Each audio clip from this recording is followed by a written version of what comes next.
Hello guys, welcome our vlog. Ngayon, nagsiswimming ako. Tapos may floaty ako. Pumunta ako dito sa magandang building, sobrang taas. Nagsiswimming kami ni Daddy at ni Mami. Tapos naging maganda dito. Sobrang lamig din ng ng tubig. Tapos hindi ako nag-floaty muna, nagtatry ako, pero si Daddy ko nilunod ako. Tas umaalis muna ako kasi wala akong floaty, nalulunod ako. Tas ayun lang, tas meron pa po, may nandito ninang ko at ninong, nandito din sa building na to, hotel room din to, kaya eto swimming pool to, kaya nandito mami ko sumama din sa amin ni Daddy. Tas nakita ko ninang ko nasa elevator, tas umakyat muna si mami at mga ninang ko. Ako na, kami ni Daddy nagsiswim, but then nagtatry ako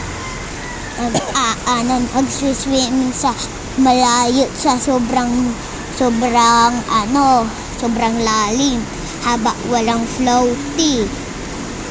Tas nandito Daddy ko ngayon sa akin, kami lang dalawa dito, wala kasi muna mami ko at ninang. Ayun lang, bye bye. At saka meron din pala may floaty lang ako, wala akong goggles, pero inopen ko pa din mata ko sa underwater, kaya palagi ako nagpa-practice. At saka nagpa-practice mag-swim sa malalim.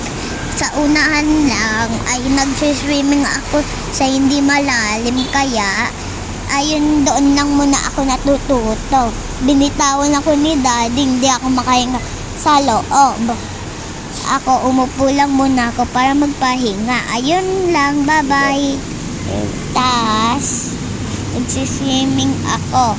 Ganito ako mag-swimming, nakikita nyo ba sa video? Ganyan lang, din ako, nagfo-float kasi may floaty ako. Parang humihiga ako, tas parang mermaid. Ako, nagsiswimming.